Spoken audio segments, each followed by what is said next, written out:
We zijn een petitie begonnen om dit mooie stukje coulisselandschap, om dat bedreigd wordt op dit moment in de manier waarop het er nu uitziet, om dat te behouden.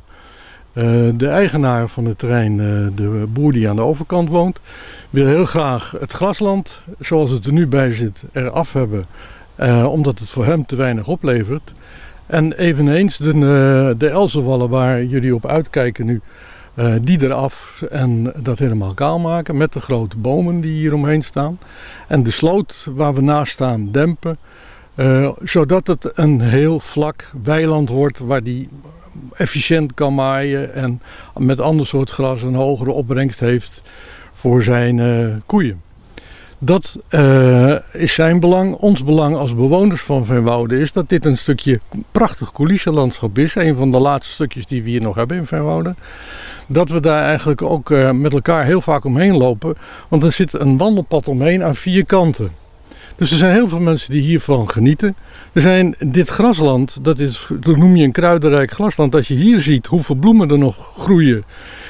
In plaats van het land zoals alleen maar met Engels rijgras, dan zijn er heel veel beestjes die hier gebruik van maken. Dat zou allemaal weg moeten voor het voordeel van efficiëntere melkvoering.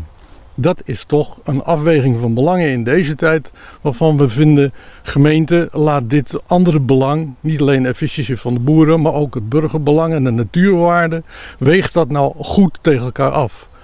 Dat onder de aandacht van de gemeente brengen, dat is onze bedoeling. Daarom halen we handtekeningen op.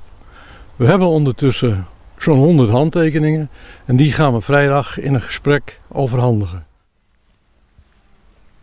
Nou, wij zijn hier nu haast 40 jaar en wij hebben altijd zo'n schitterend mooi uitzicht gewoon en het is echt een heel stukje oud. En dat moet behouden blijven en dat het niet een biljartlaken wordt zonder elzensingels, dan is het, dat hele aarde is fort. En daarom gaan wij tekenen, want dit is een heel uniek stukje loon wat hier achter ons leidt. Jullie overhandigen de handtekeningen dus vrijdag. Wat verwachten jullie ervan?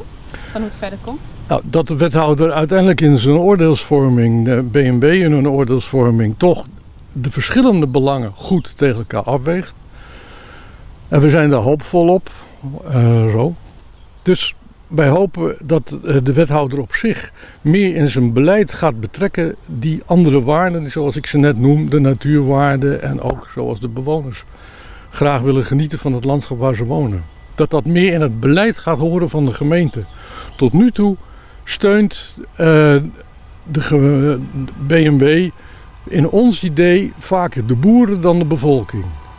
En eigenlijk is de achtergrond van onze petitie, en dat merk je ook aan de hoeveelheid handtekeningen die we binnenkrijgen, het gemak waarmee handtekeningen worden gezet, dat mensen zeggen, ho, wacht nou eens even, die andere waarden, het moet meegebogen worden in het beleid en tot nu toe sneeuwen ze daar te vaak onder.